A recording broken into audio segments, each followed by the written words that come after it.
Hello, everyone. Today, we are going to learn how to color hair with colored pencils. There are two important things to remember. First, color gently and build up your colors in layers. And second, always follow the shape of what you're coloring.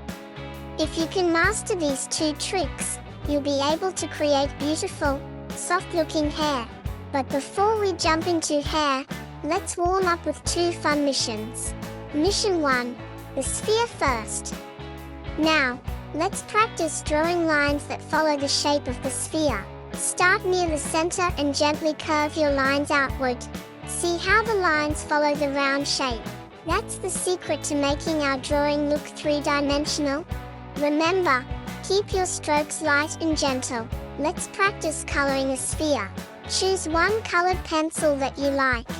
You can also softly blend the color with your finger. Finally, let's add a little shadow underneath the sphere.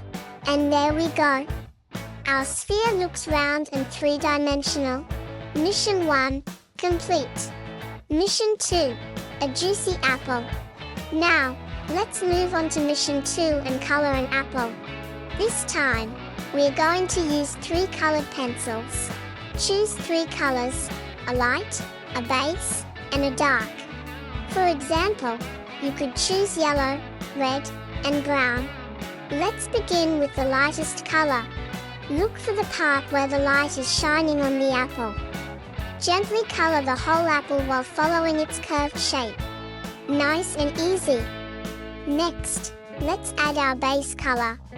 On the side away from the light, gently layer the color little by little. Try blending the colors so they gradually change from light to dark. You can even use your finger to softly blend them together. Now for our darkest color. Add a little more color to the areas that are farthest from the light source. And look at that! Our apple looks round, plump, and juicy. Great job! Mission 2 is complete. The big mission, coloring hair. Now for the big challenge. Let's color some hair. We're going to use the same techniques we practiced with our sphere and apple. First, choose 3 colored pencils. Pick a light shade, a base hair color, and a darker shade. Now, leave some areas white for the shine. Hair can have beautiful highlights, so leave curved sections uncolored where the light would naturally shine. Next, gently layer your colors while following the direction and shape of the hair.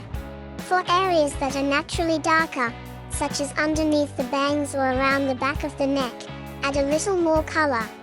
Then, use your darkest pencil to deepen a few areas and make the hair look even more dimensional. Want to make your hair extra special? Try adding a tiny touch of another color as a finishing detail. Thank you so much for watching. If you had fun coloring with me today, don't forget to like this video and subscribe to the channel for more fun art adventures.